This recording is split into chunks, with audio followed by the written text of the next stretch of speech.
When would you not use project-based learning? One thing that's really good to point out is that doing PBL well does not mean that you have to be a wall-to-wall PBL school or that's all you do all of the time.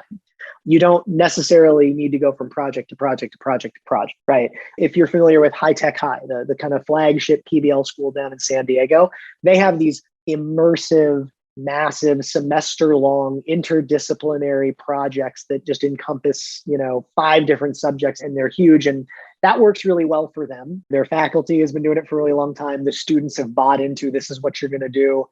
They're really good at doing that, but that doesn't necessarily work for everyone. And I never did that because number one, felt that sounded exhausting to me. But number two, there were just some standards or some learning goals that I looked at that I was like, there is no project here.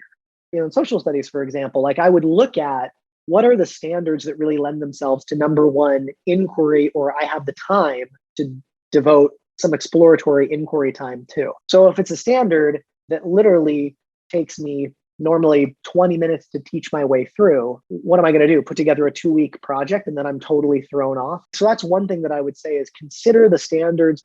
If you look at them and you do not have the time to give your students the opportunity to explore them through inquiry, not a good one.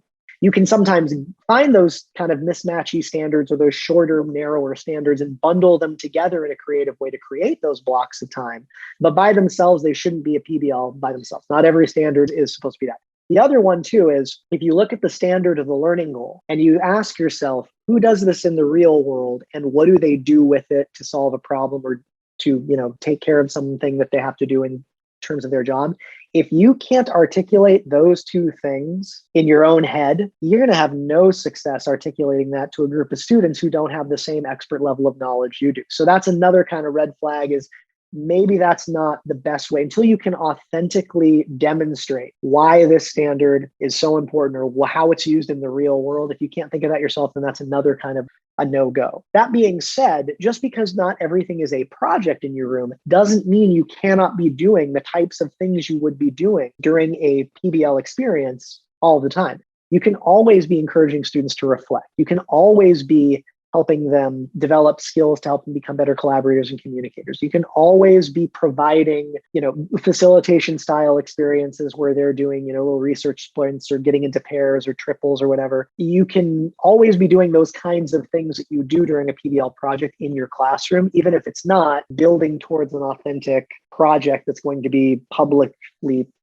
shared or whatever else. So I think that would be what I would say in terms of when would I not do PBL. This excerpt of the CSK8 podcast is from episode number 114, and it's titled James Fester on What Works with PBL.